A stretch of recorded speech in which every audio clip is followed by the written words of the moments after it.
শেখ হাসিনার বিরুদ্ধে জুলাই গণ-অভ্যুত্থান মামলার রায় আজ ট্রাইব্যুনাল এলাকায় সর্বোচ্চ নিরাপত্তা জোরদার করা হয়েছে। সাবেক প্রধানমন্ত্রী শেখ হাসিনার বিরুদ্ধে জুলাই গণ-অভ্যুত্থান সময় সংঘটিত মানবতাবিরোধী অপরাধ মামলার রায় ঘোষণাকে কেন্দ্র করে ভোর থেকেই আইনশৃঙ্খলা বাহিনীর কড়া নজরদারি দেখা গেছে।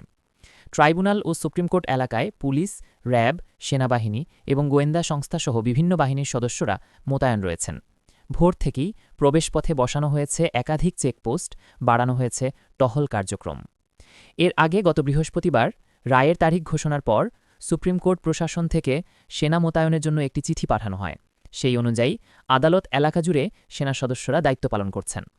জুলাই গণ-অভ্যুত্থানের সময় সংঘটিত মানবতাবিরোধী অপরাধের অভিযোগে সাবেক প্রধানমন্ত্রী শেখ হাসিনাসহ ৩ জন আসামির বিরুদ্ধে করা মামলার বিচার কার্যক্রম শেষ হওয়ায় রায়ের দিন নির্ধারণ করা হয়। আদালতপাড়ায় বর্তমানে সতর্ক পরিস্থিতি বিরাজ করছে। আইনশৃঙ্খলা বাহিনী জানিয়েছে, যে কোনো পরিস্থিতি মোকাবিলায় তারা সম্পূর্ণ প্রস্তুত। রায় ঘোষণার সঙ্গে সঙ্গে রাজনৈতিক অঙ্গনসহ সাধারণ মানুষের মধ্যেও তীব্র আগ্রহ তৈরি হয়েছে, আর তাই বাড়তি নিরাপত্তার মধ্যেই আজ ঘোষণা করা হবে বহুল আলোচিত এই মামলার রায়। এই ছিল ট্রাইব্যুনাল এলাকা থেকে আমাদের বিশেষ প্রতিবেদন।